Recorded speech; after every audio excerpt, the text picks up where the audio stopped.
Review of Napoleon Hill's Think and Grow Rich. Publication date, 1937. Author, Napoleon Hill. In the extensive and often imitated world of self-help literature, few books have cast as long and influential a shadow as Napoleon Hill's Think and Grow Rich. Published in the heart of the Great Depression in 1937, this seminal work has sold millions of copies worldwide, and has been touted as the definitive blueprint for success by generations of entrepreneurs, business leaders, and individuals seeking to unlock their potential. Its central premise, that thoughts are things, and that the power of the mind can be harnessed to achieve immense wealth and personal fulfillment, is as seductive today as it was nearly a century ago. However, beneath its veneer of unwavering optimism and prescriptive steps to fortune lies a more complex and controversial story, one that intertwines profound psychological insights with questionable biographical claims and a philosophy that, while empowering for some, warrants a critical and discerning eye. This review will delve deep into the core tenets of Think and Grow Rich,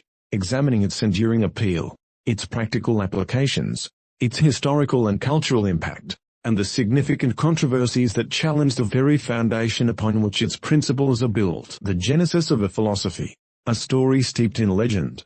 At the heart of Think and Grow Rich is a compelling and oft-repeated origin story. As a young journalist, Napoleon Hill claims to have been granted a rare and life-altering interview with the then richest man in the world, Andrew Carnegie. According to Hill, Carnegie, impressed by the young reporter's ambition, commissioned him to undertake a monumental task, to interview over 500 of the most successful men of the era, including Henry Ford, Thomas Edison, and John D. Rockefeller, to distill their collective wisdom into a philosophy of achievement. This philosophy, Carnegie purportedly believed, could be taught to the common person, enabling them to replicate the success of these industrial titans. For 2 decades, Hill dedicated himself to this mission, culminating in the publication of The Law of Success in 1928 and, more famously, Think and Grow Rich in 1937. This narrative of a young, determined journalist being mentored by a titan of industry is a powerful and inspiring one.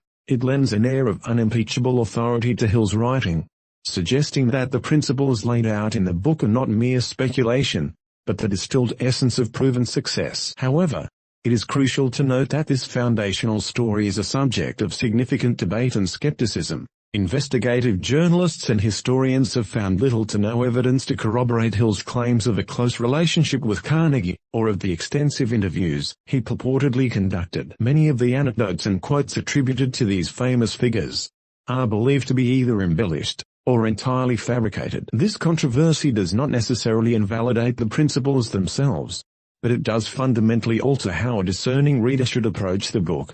Not as a factual report of the habits of early 20th century millionaires, but as the philosophical treatise of Napoleon Hill, a man of immense ambition and persuasive power. The 13 Steps to Riches, a blueprint for mental alchemy. The core of Think and Grow Rich is structured around 13 principles, which Hill presents as the sequential steps one must take to transmute the intangible desire for wealth into its physical equivalent. These steps are not merely practical tips, but a holistic system for reprogramming one's mindset, and aligning one's actions with a singular, unwavering purpose. 1. Desire, the starting point of all achievement. For Hill, a mere wish or hope for riches is insufficient. What is required is a burning desire, an all-consuming obsession that becomes one's dominant thought. He outlines a 6-step method for crystallizing this desire into a tangible goal. Fix in your mind the exact amount of money you desire. Determine exactly what you intend to give in return for the money. Establish a definite date by which you intend to possess it. Create a definite plan for carrying out your desire, and begin at once. Write out a clear, concise statement of the amount of money you intend to acquire, the time limit, what you intend to give in return, and the plan. And finally, read this written statement aloud, twice daily, once just before retiring at night, and once after arising in the morning. This process of auto-suggestion is central to Hill's philosophy, aiming to implant the desire deep within the subconscious mind. 2. Faith, visualization of, and belief in attainment of desire. Faith, in Hill's context, is not a religious concept, but a state of mind that can be induced through repeated affirmation and visualization. It is the unwavering belief that you will achieve your desire, even before there is any tangible evidence to support it. Hill argues that faith is the ether that gives power and action to the impulse of thought, transforming it from a passive idea into a dynamic force. 3. Autosuggestion, the medium for influencing the subconscious mind. Autosuggestion is the bridge between the conscious and subconscious mind. It is the principle of self-suggestion, of feeding the subconscious mind with positive, success-oriented thoughts until it accepts them as reality. Hill emphasizes the importance of emotionalizing these suggestions, as the subconscious is more receptive to thoughts that are coupled with strong feelings. 4. Specialized knowledge, personal experiences or observations. Hill dismisses the idea that general knowledge leads to wealth. Instead, he advocates for the acquisition of specialized knowledge in one's chosen field. This knowledge, he argues, can be acquired through formal education, apprenticeships, or by forming a mastermind group. The crucial point is not just to possess knowledge, but to organize and apply it towards a definite end. 5. Imagination, the workshop of the mind. Imagination is presented as the faculty where plans are created and desires are given form. Hill distinguishes between two types of imagination: synthetic imagination, which rearranges old concepts and ideas into new combinations, and creative imagination, which connects with infinite intelligence to receive new ideas and inspirations. 6. Organized planning, the crystallization of desire into action. Desire, faith, and knowledge are useless without a concrete plan of action. Hill stresses the importance of creating a detailed, practical plan and, crucially, of forming a mastermind alliance, a group of like-minded individuals who can provide knowledge, support, and accountability. 7. Decision, the mastery of procrastination. According to Hill, successful people make decisions promptly and change them slowly, if at all. He identifies indecision as a major cause of failure, a habit that is often instilled during one's upbringing and formal education. The ability to make firm, decisive choices is presented as a hallmark of leadership. 8. Persistence, the sustained effort necessary to induce faith. Persistence is the bedrock of Hill's philosophy. It is the willpower to continue in the face of obstacles, setbacks, and temporary defeat. He argues that persistence is a state of mind and can therefore be cultivated. A lack of persistence, he claims, is one of the most common reasons for failure. 9. Power of the mastermind, the driving force. The mastermind is one of Hill's most enduring concepts. He defines it as the coordination of knowledge and effort, in a spirit of harmony, between two or more people, for the attainment of a definite purpose. Hill believed that when two or more minds work in perfect harmony, a third, invisible, intangible force is created, which can be likened to a third mind. 10. The mystery of sex transmutation, the 10th step to riches. This is perhaps the most unconventional and, for modern readers, potentially problematic of Hill's principles. He argues that the powerful energy of sex can be transmuted from a purely physical expression into a creative and productive force. He suggests that many of history's most successful individuals possessed a highly developed sexual nature, which they channeled into their work. 11. The subconscious mind, the connecting link. The subconscious mind is the fertile ground where the seeds of desire are planted. Hill posits that the subconscious is a vast reservoir of power that,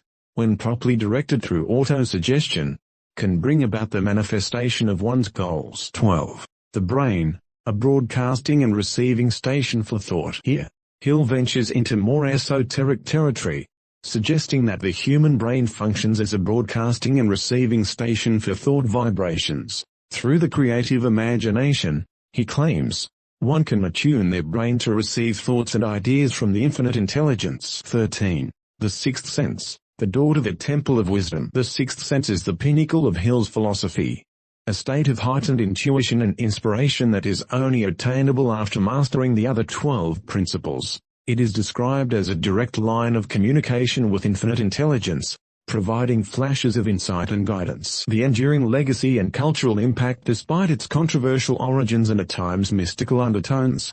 The enduring popularity of Think and Grow Rich is undeniable. Its influence can be seen across a vast spectrum of modern self-help, business, and motivational literature. The book's core message, that mindset is paramount and that individuals have the power to shape their own destiny, has become a cornerstone of contemporary success ideology. The concept of the mastermind group has been widely adopted in business and entrepreneurial circles, with countless networking groups and masterminds formed on the principles outlined by Hill. The emphasis on setting clear, written goals and the practice of daily affirmations have become standard advice in personal development coaching. The book's optimistic and empowering tone, published during a time of widespread economic despair, provided a much-needed message of hope and agency, a message that continues to resonate with those facing personal and financial challenges. Furthermore, Think and Grow Rich played a significant role in popularizing the New Thought philosophy, a spiritual movement that emphasizes the power of mind over matter. While Hill himself was not a direct proponent of any specific religion, his ideas about infinite intelligence and the power of thought vibrations align closely with New Thought principles. This has made the book a staple in circles that blend spirituality with personal achievement. A critical examination, the flaws and outdated notions for all its empowering rhetoric. Think and Grow Rich is a product of its time and is not without its significant flaws. A modern, critical reading reveals a number of outdated and problematic elements that must be addressed. The most glaring of these is the book's pervasive sexism. Written in an era when women's roles in business and public life were severely limited, the book is almost exclusively addressed to a male audience. Women are largely portrayed as supportive wives whose primary role is to inspire and motivate their husbands. The chapter on sex transmutation, in particular, is framed from a male perspective, and can be read as objectifying women as muses for male ambition. While some may argue that the principles can be applied universally, the language and examples used by Hill are undeniably a reflection of the patriarchal society in which he lived. Another significant criticism is the book's oversimplification of the complex factors that contribute to success. Hill's philosophy places an almost exclusive emphasis on individual mindset and willpower, largely ignoring the role of systemic factors such as socioeconomic background, race, gender, and luck. For individuals facing systemic barriers and discrimination, the advice to simply think their way to riches can feel not only naive, but also invalidating of their lived experiences. The book's blame the victim undertones, the idea that failure is solely the result of a lack of desire or persistence, can be psychologically damaging for those who, despite their best efforts, are unable to overcome external obstacles. The more esoteric aspects of the book, such as the broadcasting brain and the sixth sense, also draw criticism for their lack of scientific basis. While these concepts can be interpreted metaphorically as intuition and creative inspiration, Hill presents them as literal truths. This can lead to a blurring of the lines between practical self-improvement and magical thinking, potentially encouraging a passive, wish-based approach to success rather than the active, strategic planning that Hill also advocates for. Finally,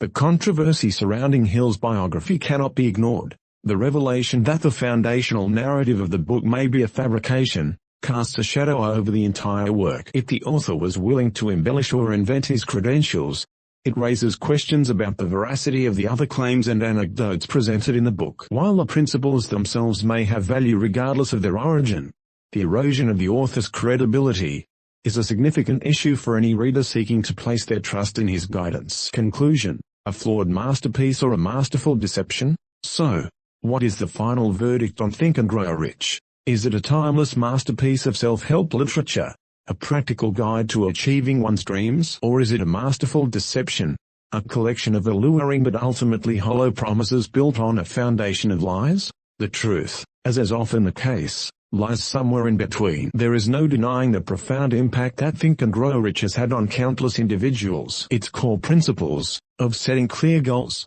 cultivating a positive mindset, and persevering in the face of adversity, are undeniably valuable, and have the potential to empower individuals to take control of their lives and pursue their ambitions with greater focus and determination. For many, the book has been a catalyst for positive change, providing the inspiration and the framework needed to achieve remarkable things. However, to read Think and Grow Rich and critically in the 21st century would be a mistake. Its outdated social views, its oversimplification of success, and the serious questions surrounding its author's integrity demand a discerning and critical approach. The modern reader must be able to separate the timeless wisdom from the historical baggage, to embrace the empowering aspects of the philosophy while rejecting its more problematic and scientifically dubious claims. Ultimately, Think and Grow Rich is perhaps best viewed not as a literal roadmap to riches, but as a powerful and enduring testament to the power of belief. It is a book that challenges us to examine our own thoughts,